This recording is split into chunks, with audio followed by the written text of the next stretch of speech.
Assalamualaikum warahmatullahi wabarakatuh. Mari kita mulai untuk membahas materi uji homogenitas. Pada materi sebelumnya kita sudah membahas uji normalitas data. Video tutorial kali ini kita akan membahas tentang uji homogenitas data. Dalam hal ini kita membahas dua jenis uji homogenitas, yaitu uji homogenitas variansi dan uji homogenitas Bartlett. Apa sih perbedaan keduanya? Sebenarnya perbedaannya hanya dalam jumlah kelompok yang diujikan. Uji homogenitas varians ini hanya untuk uji dua kelompok, misalnya kelompok X dengan kelompok Y, atau kelompok eksperimen dan kelompok kontrol misalnya. Ini uji homogenitas varians hanya untuk dua kelompok. Sedangkan untuk uji Bartlett ini bisa beberapa kelompok, dua atau lebih, sekaligus bisa langsung diuji, sehingga kita bisa mengetahui mana-mana kelompok yang memiliki data homogen dan yang tidak. Ini perbedaan. Tentu secara teknis prosedur hitungannya akan berbeda, tetapi intinya adalah pada banyaknya kelompok yang diujikan. Mari kita mulai pada uji homogenitas varians. Oke, sebelum kita masuk ke prosedur hitungannya, maka kita perlu mengetahui apa sebenarnya kepentingan uji homogenitas.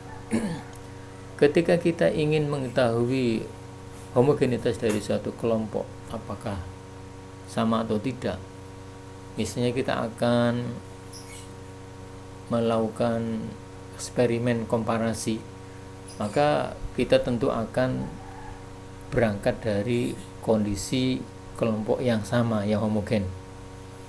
Kita akan menerapkan suatu treatment, misalnya metode pembelajaran yang satu dengan yang lain, maka tentu kita harus berangkat dari kelompok sampel yang keadaan awalnya sama. Yang satu misalnya menggunakan metode eksperimental, ya, misalnya discovery, inquiry. Yang satunya lagi mungkin kelompok kontrol yang tidak mendapatkan treatment tertentu. Kedua kelompok itu harus memiliki keadaan yang sama. Sebagai contoh misalnya rata-rata nilainya sama, tidak terlalu jauh, tidak berbeda signifikan, itu yang disebut sebagai homogen. Oke. Pada uji homogenitas varian, yang penting adalah kita mencari atau menghitung varian atau standar deviasi variabel kelompoknya. Kelompok 1 dan kelompok 2, kelompok X dan kelompok Y. Kalau X berarti SY kuadrat, yang Y SY kuadrat. Kemudian baru kita menghitung F hitungnya. S besar dibagi S kecil. Jadi mana-mana yang besar di atas, yang kecil di bawah. Apakah SX atau SY yang besar? Tidak masalah, yang penting yang besar dibagi yang bawah. Setelah kita mendapatkan F hitung, kemudian kita bandingkan dengan F tabel pada tabel distribusi F. Tentu Anda akan membaca tabel distribusi F, silahkan nanti Anda buka. Untuk varian terbesar adalah deka pembilang N-1. Untuk varian terkecil adalah deka penyebut N-1. Kriterianya, jika F hitung lebih kecil dari F tabel, berarti homogen. Jika F hitung lebih besar daripada F tabel, berarti tidak homogen.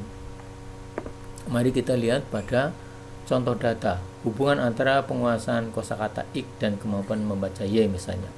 Ada kelompok X, ada kelompok Y. Pada tugas individu sudah saya berikan satu pasang data X dan Y, satu kelompok eksperimen dan kelompok kontrol. Silahkan Anda kerjakan. Caranya persis seperti ini, ya, caranya persis seperti ini. Yang pertama,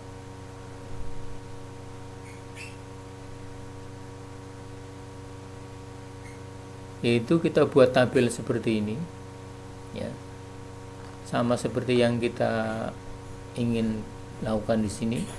Jadi kita punya X kuadrat, punya Y kuadrat, ya.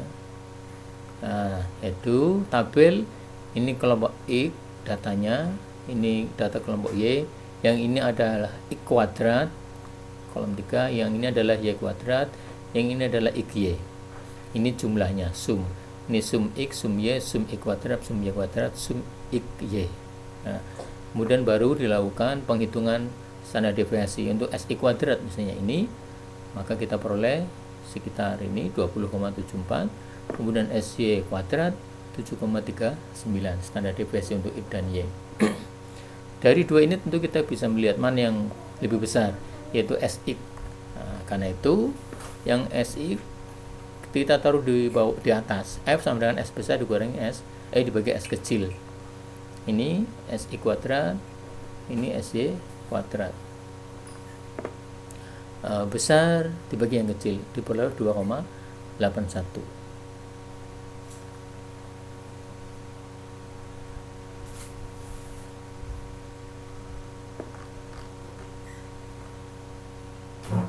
Ya. Kemudian dari perhitungan di atas diperoleh F hitung 2,81. Kemudian kita cari di tabel F bahwa deka pembilang 10 minus 1 ya 9, kemudian deka penyebut 10 minus 9 dengan alfa 0,05, pada F tabel diperoleh 3,18. Silakan Anda cek di tabel distribusi ya, di tabel distribusi ini sudah kemarin saya sudah berikan tabel distribusi pada uji normalitas atau uji sebelumnya, silakan Anda pelajari itu. Maka kita memperoleh perbandingan F tabel dengan F hitung.